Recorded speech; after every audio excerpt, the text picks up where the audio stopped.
Assalamualaikum warahmatullahi wabarakatuh. Perkenalkan, nama saya Sony Rahmat Ramadan. Di sini saya akan mempresentasikan hasil makalah saya yang bertemakan fikih. Kita masuk ke pendahuluan atau latar belakang. Fikih merupakan sebuah cabang ilmu yang tentunya bersifat ilmiah, logis, dan memiliki objek dan kaidah tertentu. Fikih tidak sama seperti tasawuf, juga bukan seperti pelaksanaan ritual yang aneh-aneh seperti yang dilakukan kejawen. Dalam mempelajari fikih bukan sekedar teori, yang berarti ilmu tetapi pembelajaran yang bersifat ilmiah atau alamiah, dan untuk diamalkan dalam kehidupan sehari-hari. Ilmu fikih berisi tentang perintah Allah Subhanahu wa Ta'ala yang harus kita jalani. Apabila kita menjalaninya, akan mendapatkan pahala dan akan bahagia di akhirat kelak. Dan juga larangan Allah Subhanahu wa Ta'ala yang harus kita tinggalkan. Apabila kita tetap menjalaninya, akan mendapatkan dosa dan menyesal di akhirat kelak ataupun di hari kiamat. Mata kuliah fikih ini memberikan ilmu pengetahuan tentang hukum-hukum Islam yang wajib diketahui oleh seorang muslim, yang merujuk pada dalil-dalil syar'i, sehingga kita akan memahami persoalan-persoalan fikih.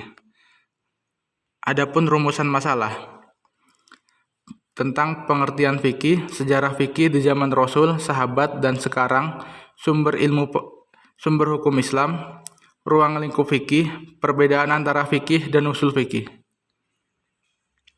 Adapun pengertian tentang fikih. Secara harfiah, fikih ialah pemahaman yang mendalam. Secara terminologis, yaitu merupakan ilmu yang mendalami hukum Islam, yang diperoleh melalui dalil-dalil di Al-Quran dan hadis. Secara bahasa, fikih artinya al-fahmu, yaitu pemahaman teman-teman. Dan fikih juga ialah pengetahuan tentang hukum-hukum syariat melalui metode ijtihad. Nah, apa sih yang dimaksud dengan ijtihad? Ijtihad secara terminologis, berijtihad merupakan mencurahkan semua kemampuan dalam mencari syariat dengan menggunakan metode tertentu. Secara bahasa, memiliki pengertian mencurahkan pikiran dengan bersungguh-sungguh. Ijtihad mempunyai fungsi penting dalam menetapkan hukum Islam. Orang yang melaksanakan ijtihad disebut mujahid, di mana orang tersebut adalah orang yang ahli tentang Al-Quran dan hadis, teman-teman. Kita lanjut ke sejarah fikih di zaman Rasul, sahabat, dan sekarang. Fikih di zaman Rasul dan sahabat. Sejak masa Nabi Muhammad SAW telah terjadi perbedaan hukum fikih atau fikih ikhtilaf di tengah-tengah umat Islam. Di antaranya adalah terkait pelaksanaan ibadah sholat asar di perkampungan Bani Khuraidah. Salah satu ahli fikih, Ustadz Sarwat, menjelaskan dalam peristiwa sholat asar di perkampungan Bani Khuraidah, umat Islam dapat mendapatkan pelajaran yang berharga dalam menyikapi perbedaan dalam fikih Islam. Salah satu para sahabat Nabi terpecah menjadi dua. Sebagian sahabat melakukan sholat asar di perkampungan tersebut meski telah lewat maghrib. Mereka melakukannya berdasarkan sabda Nabi yang berbunyi, "Janganlah kalian sholat asar kecuali di perkampungan Bani Khuraidah."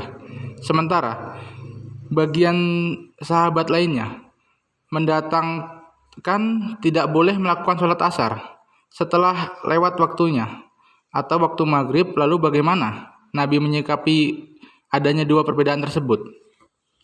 Ternyata Nabi menyelah kelompok manapun karena kedua kelompok tersebut telah melakukan ijtihad dan taat terhadap perintah Allah Subhanahu wa Ta'ala. Mereka hanya berbeda dalam menyikapi sabda Nabi. Dari hadis tersebut, jumhur atau mayoritas mengambil kesimpulan bahwa tidak ada dosa atas mereka yang sudah berijtihad, karena Rasulullah tidak mencela salah satu dari kedua kelompok sahabat tersebut. Ibnu Qayyim mengatakan bahwa para ahli fikih berselisih pendapat tentang pendapat kedua kelompok tersebut, yang berbeda pendapat tersebut. Salah satu kelompok menyatakan bahwa yang benar adalah mereka yang menunda melakukan sholat asar dan melakukannya di perkampungan Bani Quraidah.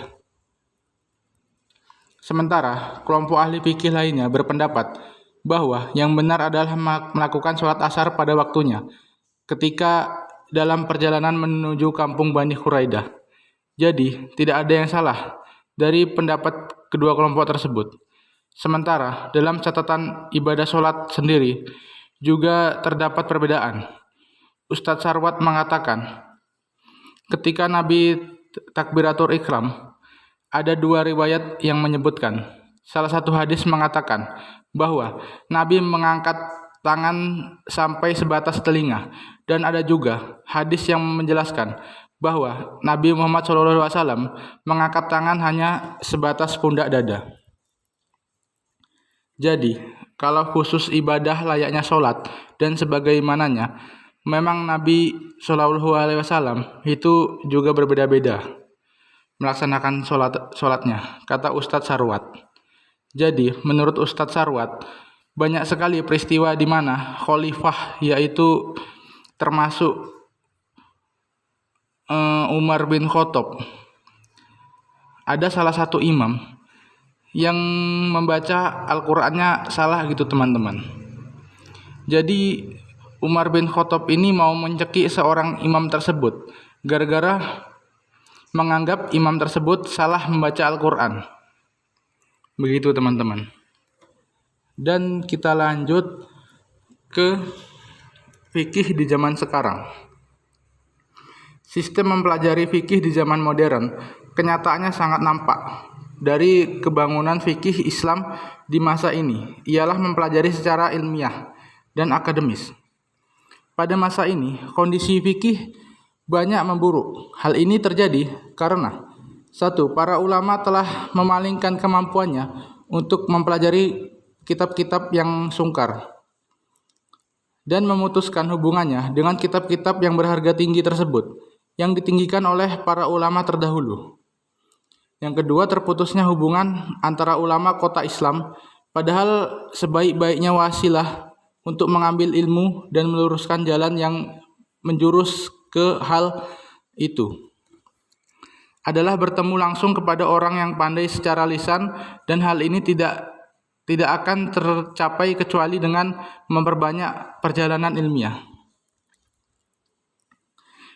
Inilah yang telah menghasilkan faedah yang sangat besar. Dalam universitas bertemulah para sarjana hukum dan para sarjana fikih Islam. Dengan demikian, hasilnya 1 perbandingan hukum. Adanya studi-studi tinggi di bidang syariah, mempunyai nilai tinggi yang telah diberikan untuk perkembangan umat Islam. Karena itu, sistem yang dipakai dalam mempelajari fikih ialah secara perbandingan fikih munakahat atau fikih munakat. Kita lanjut ke sumber hukum Islam. Sebelum kita membahas sumber-sumber hukum Islam, saya akan membahas apa sih itu sumber-sumber hukum Islam dan pengertiannya. Pengertian sumber hukum Islam ialah segala sesuatu yang melahirkan atau menimbulkan aturan yang mencakupi atau yang mempunyai kekuatan yang bersifat mengingatkan, yaitu peraturan yang apabila dilanggar akan menimbulkan sanksi yang tegas dan nyata. Sumber yang pertama yaitu Al-Quran. Al-Quran adalah sumber dasar hukum yang utama dari semua ajaran dan syariat Islam. Hal ini ditegaskan di dalam Al-Quran, yaitu sesungguhnya kami telah menurunkan kitab kepadamu dengan membawa kebenaran, supaya kamu mengadili antara manusia dengan siapa yang telah Allah wahyukan kepadamu. Dan janganlah kamu menjadi penentang atau orang yang bersalah karena membela orang-orang yang khianat. Ayat-ayat Al-Quran yang diturunkan terbagi menjadi 2 jenis, yaitu ayat-ayat Makkiyah dan ayat-ayat Madaniyah. Ayat-ayat Makkiyah diturunkan di kota Makkah dan ayat-ayat Madaniyah diturunkan di kota Madinah. Lanjut ke sumber yang kedua yaitu hadis. Hadis adalah ucapan Rasulullah SAW tentang suatu yang bersifat berkaitan dengan kehidupan manusia atau tentang hukum, atau disebut pula sunnah kauliyah. Hadis merupakan bagian dari sunnah-sunnah dari Rasulullah SAW. Pengertian sunnah sangat luas, sebab sunnah mencakup dan meliputi semua ucapan Rasulullah SAW yang mencakup sunnah kauliyah. Semua perbuatan Rasulullah SAW yang disebut sunnah fi'iyah. Semua persetujuan Rasulullah SAW yang disebut sunnah takriyah.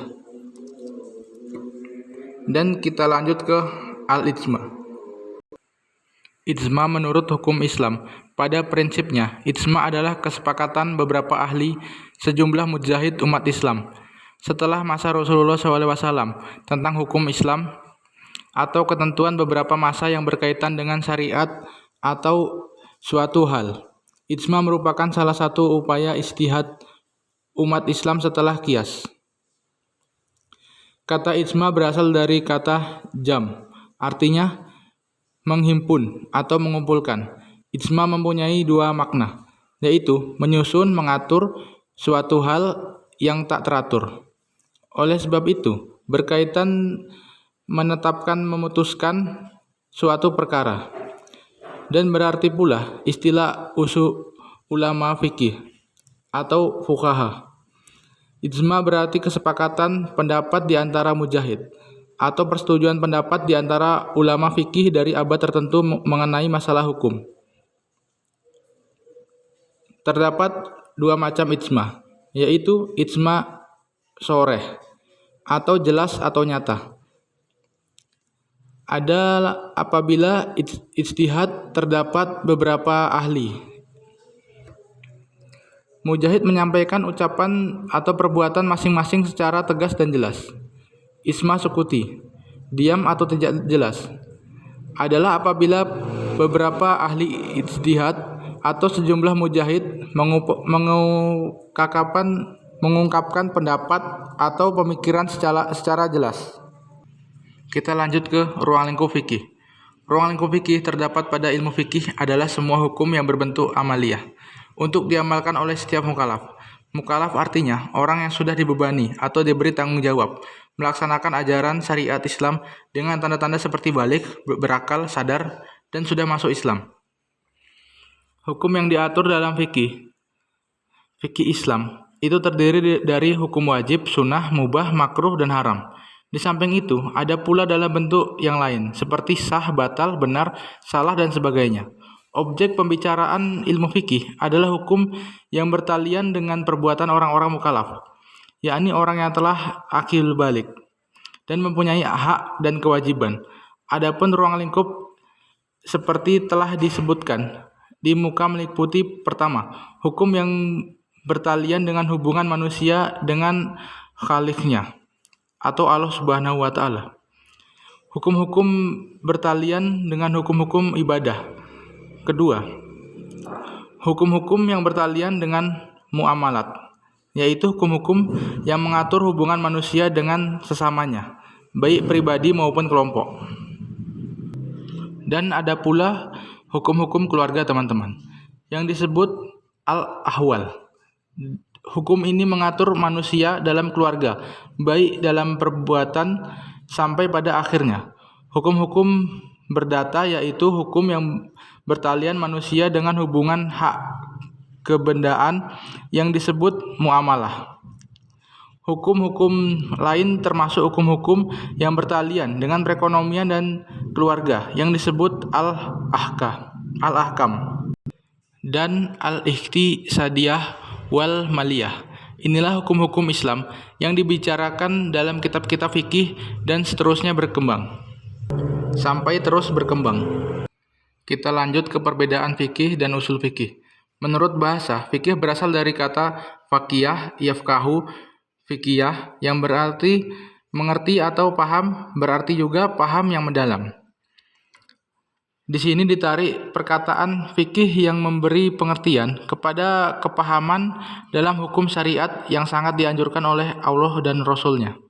Jadi, fikih adalah ilmu yang mengetahui hukum-hukum Allah Subhanahu wa taala dan berhubungan dengan sejarah segala amaliyah mukhalaf, baik yang wajib, sunnah, mubah, makruh ataupun haram, yang digali dari dalil-dalil yang jelas.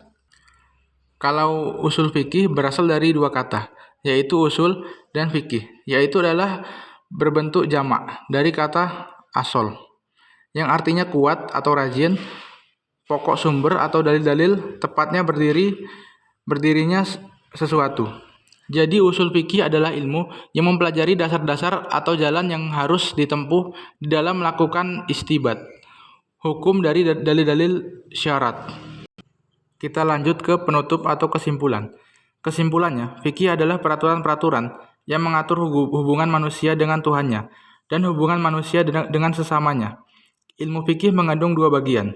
Pertama, ibadah, yaitu yang menjelaskan tentang hukum-hukum hubungan manusia dengan Tuhannya.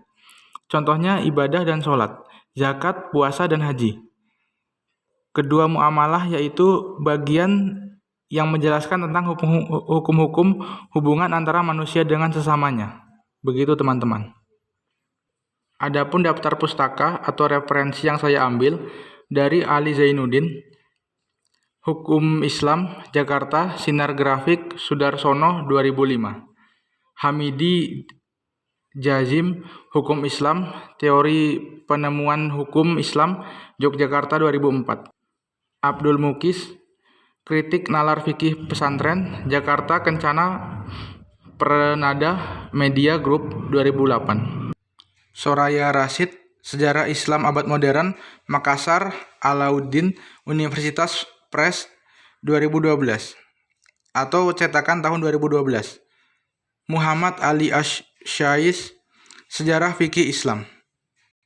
Abdul Ishaq Ash-Shirazi, Al-Lumah fi Usulin Fikih, Jakarta, dari Darul Kutub Al-Islamiyah, cetakan tahun 2010. Dan Pustaka Amani Jakarta, cetakan keempat, Rabiul Awal 1420 Hijriah atau Juli 1999 Masehi. Jadi itu makalah saya teman-teman yang sudah saya presentasikan. Kurang dan lebihnya saya mohon maaf. Sekian, terima kasih. Wassalamualaikum warahmatullahi wabarakatuh.